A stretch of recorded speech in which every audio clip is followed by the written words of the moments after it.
when the great river starts to smoke. The Quebecois know that intense cold is moving in and that it's approaching minus 22 degrees Fahrenheit.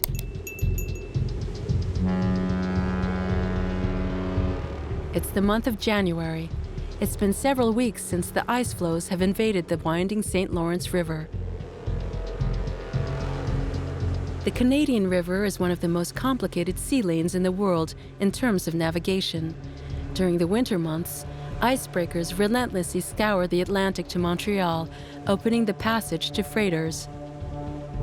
Having left the waters of the St. Lawrence behind, the Amundsen slowly begins its ascent of the Saguenay fjord.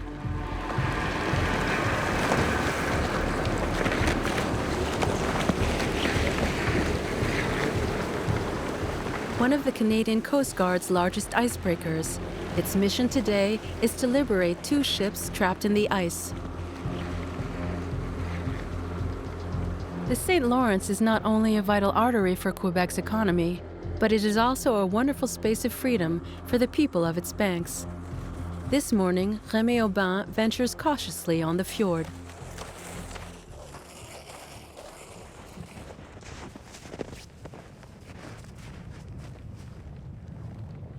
If you're quiet, you can hear the groan. You can hear the motor. And then sometimes you can hear the ice breaking too. When the icebreaker passes, an undertow is formed and the waves underneath break up the ice. Not just next to the icebreaker, but it impacts on all the surrounding area, so it's very risky to walk out far like this, with the cracks that will form. So we stay in shallow waters, and if we see the icebreaker working, we leave.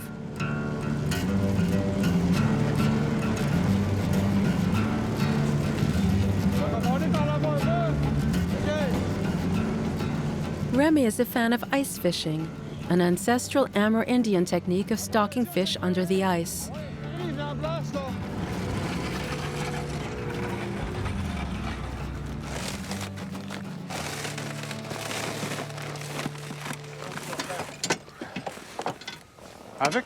After years of experience, you know the depths and curves of the bottom. As a fisherman, I look for places where there are very steep escarpments. Fish naturally like to stay there, like cod, for example. And so in those places, there'll be pockets with concentrated masses of good quality fish. I need equipment like this, which is fast, so that I don't waste time, because the days are precious.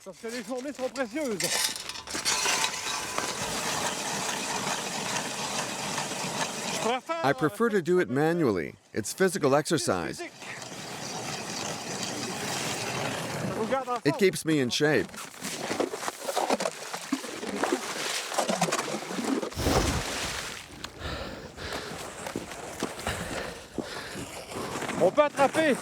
We catch cod, halibut, saba, flounder, rayfish. There are close to 60 different species of fish that can be caught here.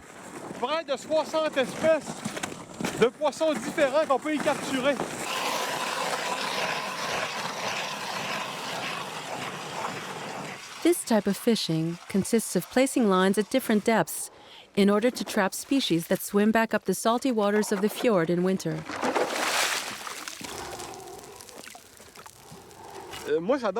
I love fishing like this because it's truly a sport. I tell you, you lose pounds by doing this. You see, I'm always rushing, catching my breath. It's good for the heart. It reoxygenates. This is my favorite fishing technique. That's it. Wow. A nice black cod. Une belle morue noire.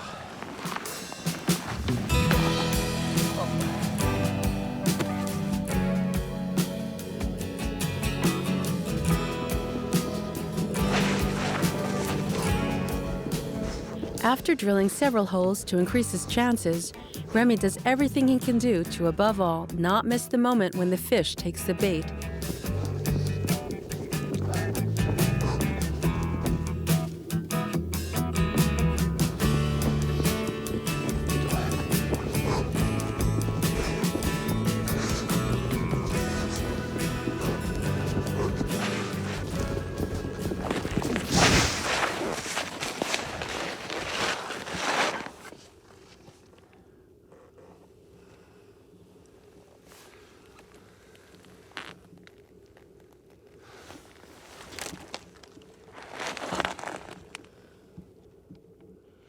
Ça y est. There we go.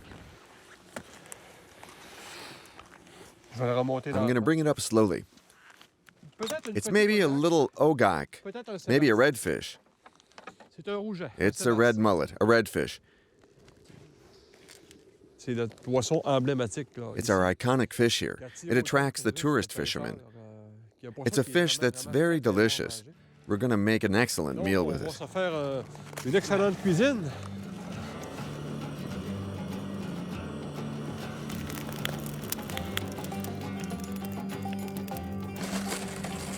It's already been several days since deep sea fishing season opened, but the authorities are slow to give the green light on setting up a fishing village on the ice. On voit, là, les- You see the pickets everywhere? Ça, c'est des adresses They'll des correspond with people's addresses. The numbers will all have the cabins with which they'll match up. So it'll become a village, a city, and at the same time, vehicles will circulate here. Friends will meet up. It'll all take place here. Ici que ça va se passer.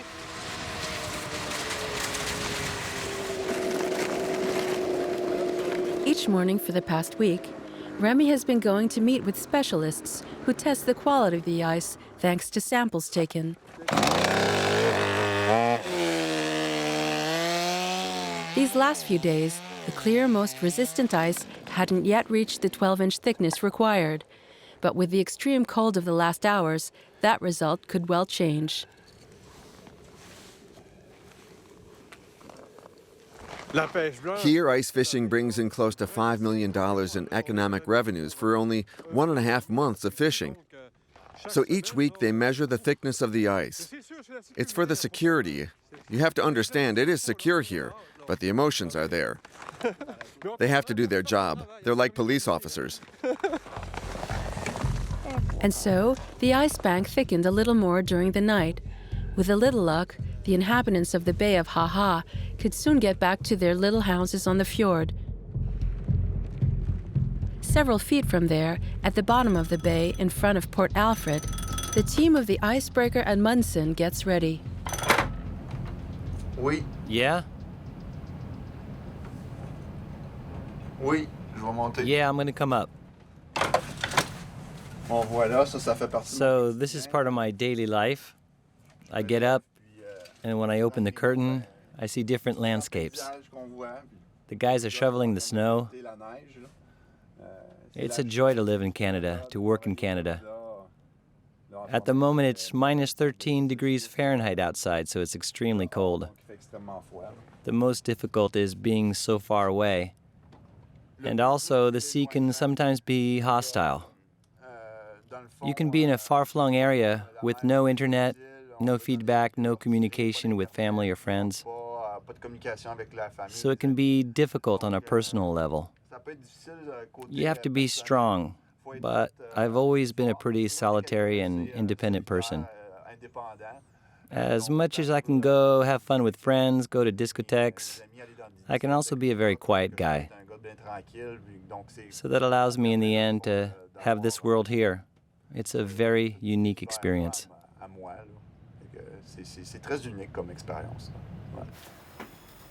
It's 7 p.m. Before taking his break, Thierry, the second lieutenant, goes to the officers' dining hall for a quick dinner. In this unit, there are close to 50 members on the team who live in close quarters during almost 4 weeks. 4 weeks of feeling the infernal vibrations of the icebreaker. For in order to melt the ice floes, the ship literally mounts on the ice, smashes it, and then separates it into a myriad of pieces.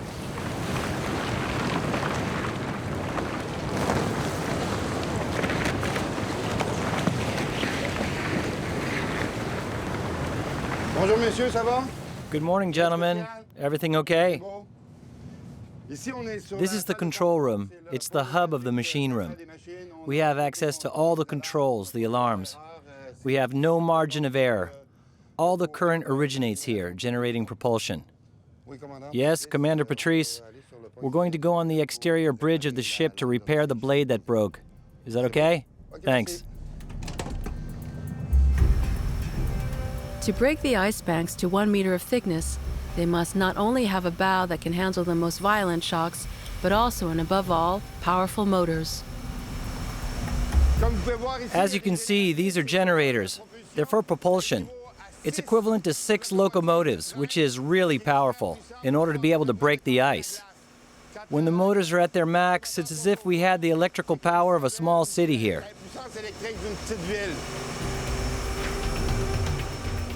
Patrice, the chief mechanic, is often on all fronts at once, because on the sea and in hostile conditions, the slightest little breakdown can quickly turn to catastrophe. Verification of the light port side.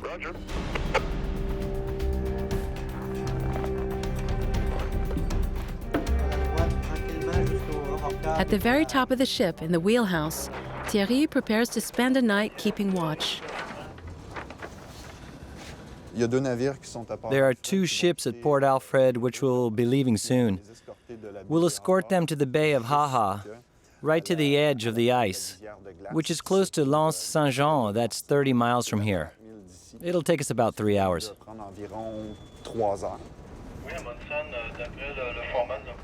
Before escorting the cargo ships, they must free them from the ice in which they are imprisoned. The Amundsen will thus undertake a whole series of delicate maneuvers in the center of the port to break the ice floes as close as possible to the hull. We're going to continue until 2:50. Everything okay? Nice work. We're going to leave the tugboat, place the cargo on the left, go towards the south, then turn around and continue towards the cabins. We should have them facing the first cargo, parallel. Another several minutes, and the 2 enormous cargo ships filled with aluminum can finally follow the passage opened by the Amundsen. Commander Lessert isn't at the commands, but he supervises the whole operation. The difficult point of this maneuver is that it calls for precision, consistency, and concentration. As you can see, we just passed a large ship by about 40 feet. As long as the little one is maneuvering and that the helmsman is at the helm, you have to be really concentrated. One false move, and it's collision. We should be able to leave without a scratch.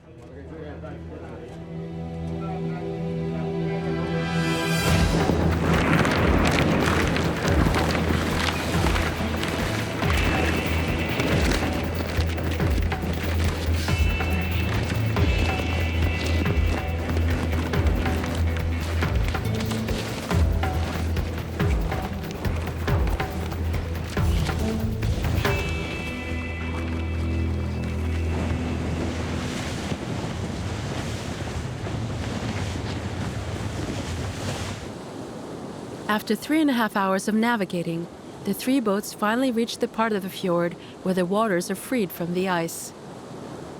Amundsen to BBC Hudson. Thanks a lot. Have a good day. Thank you. Enjoy the rest of your trip. Thank you.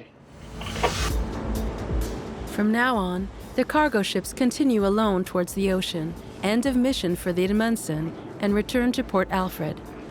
On board the Icebreaker, the seamen are on permanent alert.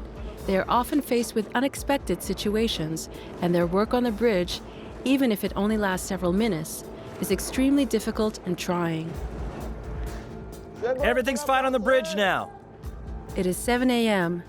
Thierry can finally get some sleep.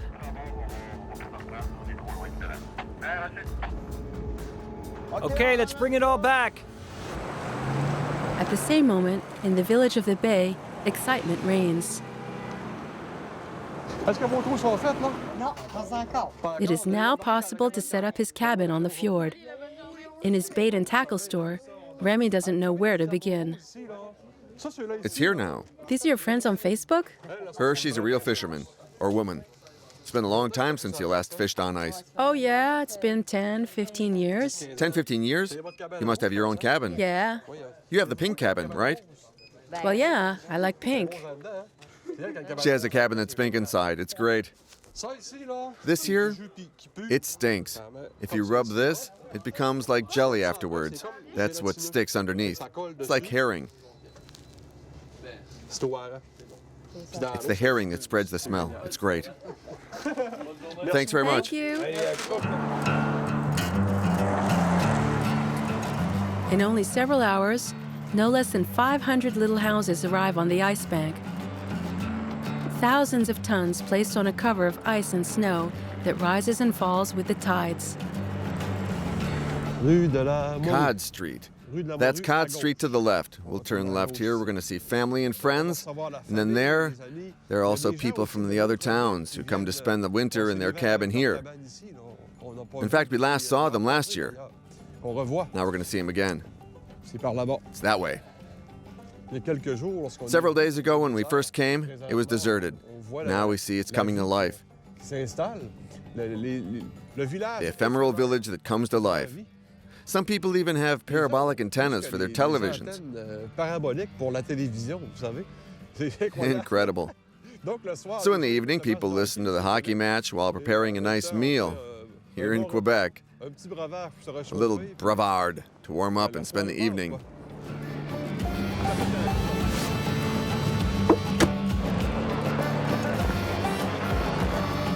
Ça va, Rémi? Ouais, on va en prendre un deuxième, mettre à côté.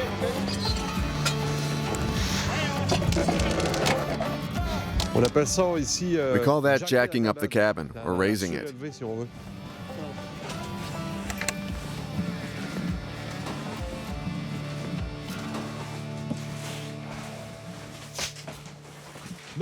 Nothing's ready yet, but it's my winter home.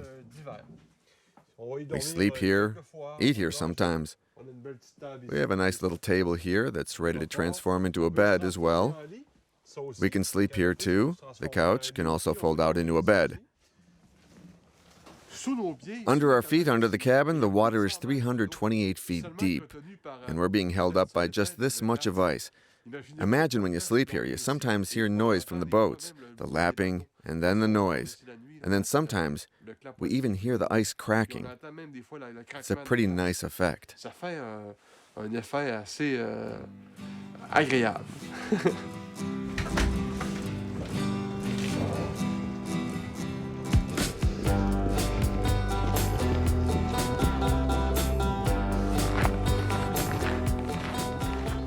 Hi, how's it going?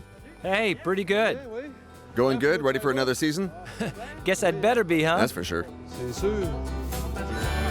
Es-tu pas mal à la même place que l'année passée? T'as-tu bien perdu? What makes a fishing cabin charming is not only the funny feeling of being placed on the sea, it's also the possibility for fish fans to catch them in a warm place, sheltered from the elements.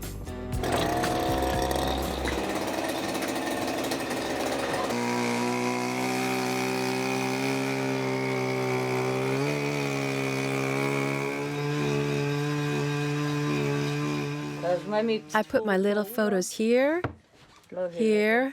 I have the impression that I'm all alone in my cabin. I love the cold in the morning.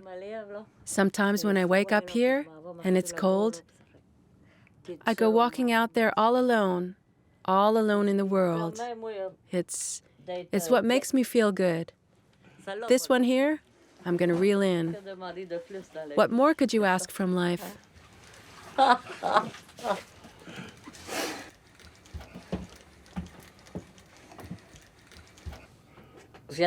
I just lost it. I just lost it. You say, what a pity. There, I knew it. It jumped. I felt it.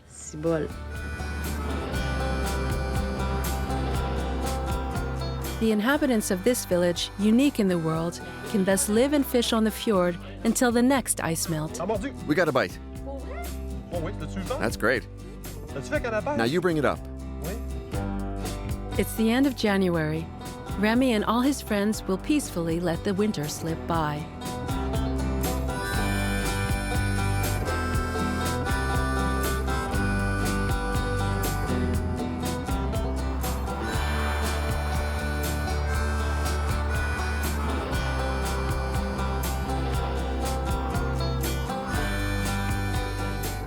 One and a half months later, the first signs of spring are being felt.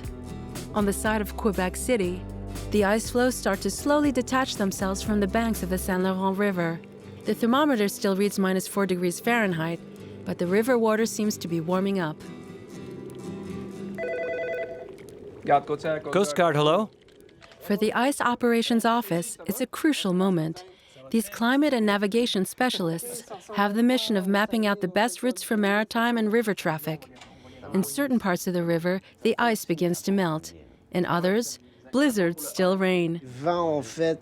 We see the ice moving a bit, and that can create a lot of pressure. We have some ships here that progress with a little more difficulty, especially in the sector east of the island here called Anticosti. We check the possibility of optimizing our route to have the ship pass under conditions that are maybe a bit easier for them. The de-icing maneuvers are about to start. The icebreakers must break the ice floes just before they shatter into larger pieces. These pieces can paralyze maritime traffic at any time or trigger floods. While the Amundsen leaves to secure the passage of cargo ships and ferries, a helicopter gets ready to take off from the base in Quebec.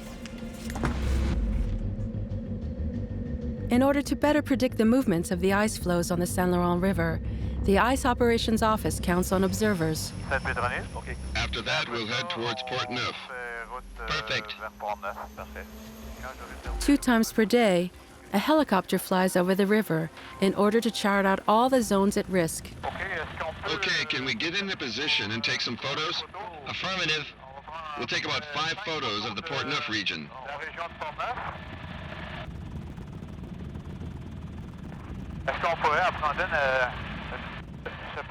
Now can we go to the other side? Yes, sir. Okay, like this? Yeah, I'm gonna go that way because I have it in front of me. Okay, perfect.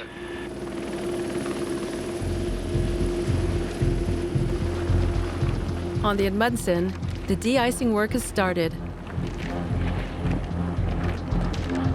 The ship tries to get as close to the riverbank as possible in order to dislodge the most stubborn ice floes.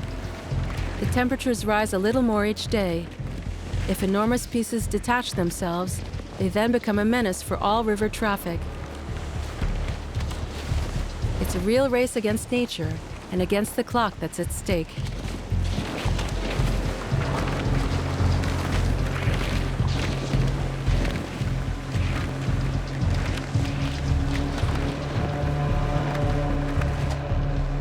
Thierry and the other officers will thus take turns navigating from sunrise to sunset. There are a lot of fishing cabins, as you can see. The biggest danger for these people here is getting too close to the melting ice there, where the ships go by. And then, I would say that the most dangerous moment is when springtime comes, when we have rises in temperature and the ice melts. We sometimes see the cabins float away. So people actually lose their cabins because the little piece of ice, the little ice islet, ends up sinking and the cabin sinks with it. That's the way it goes sometimes.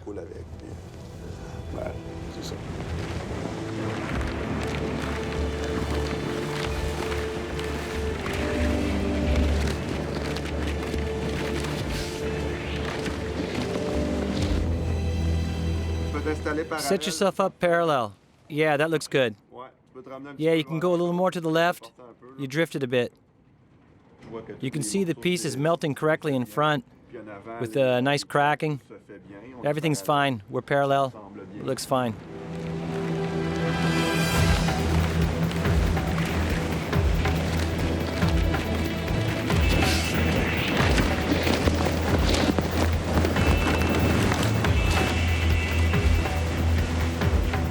With the north wind and the descending sea currents, the ice floes head slowly towards the Gulf of Saint Laurent in pieces.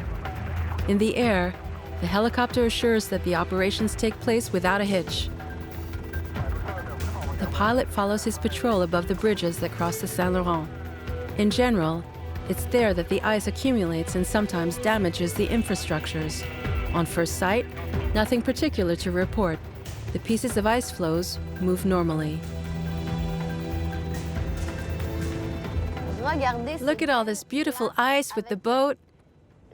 There's a cargo ship passing. There are wonderful ice floes, superb plates. And it's so beautiful with the light. Oh, the river's so beautiful. In fact, I was born very close to Saint Laurent in the St. Paul Bay. Ever since I was born, I've been on the banks of the Saint Laurent. And I think that's why I never want to be far away from it. Joanne Ferland fell in the river when she was a little girl. And that only strengthened her desire to measure up to the great river. Today, she takes advantage of her last trip on the icy waters of the Saint Laurent. But before crossing it completely, she always alerts the Canadian Coast Guard. When you have an ice canoe, there's an ethical code. You're an embarkation vessel, and so you have to respect that. You have certain security equipment, and you also have to advise the Coast Guard of every trip. You have to have a plan. So you have to inform them about your trip plan and what time you'll finish. And at the moment you haven't returned and they haven't had news from you, they know where to look for you. The Coast Guard makes sure that no ship is in view before authorizing any trip. On the Saint Laurent, the ice canoes are so small that they become almost invisible to the cargo ship commanders and ferry pilots.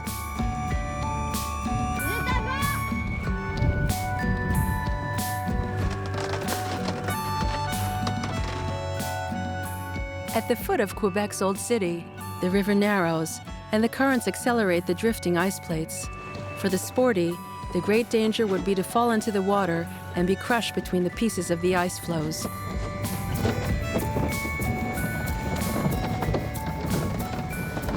Yeah!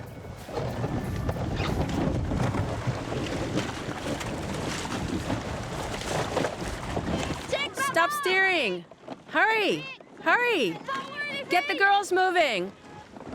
Let's stay with the oars! It's a passion. It's a privilege to be on a river in the winter in front of the coast. It's a team sport to be done among friends because you have to surmount it and really be synchronized. Come on, let's get ready! When we leave here, we have to have a strategy. There's a tide, there's different kinds of ice, and the 5 women have to work together. So you have to have good technique, be fast, and choose the right lines. Break!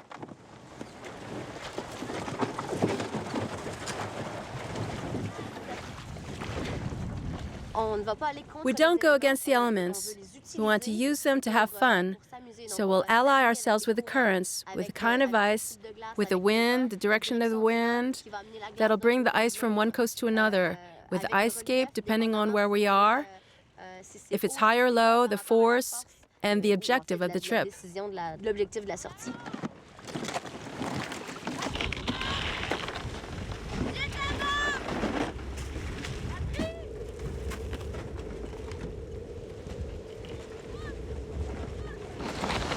Yeah, beautiful.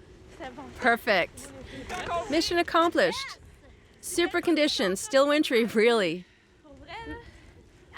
So here we're on a drifting plate, a bit like an island on the Saint Laurent. So we're moving slowly because the current is not at its maximum, it's at its minimum.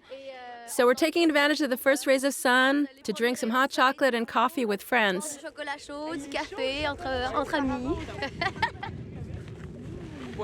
Drink it down, Joni, drink it. You're the star.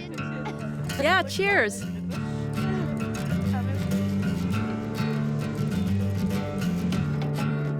In spite of the snowy landscapes and the cold, which still reigns on the river and in the fjord of Saguenay, it's springtime. On board the Amundsen, in spite of the amount of work still to be done, the atmosphere is lighter. Winter fades. The most difficult is over. In several weeks, the Icebreaker will head towards the Arctic waters to participate in scientific missions. On the Bay of Ha-Ha, the ice fishing village has disappeared as if by magic.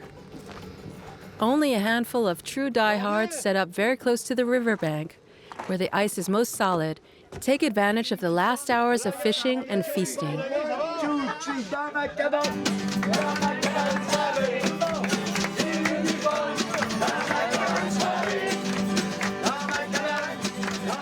In several weeks, the ice banks will have completely disappeared from the fjord.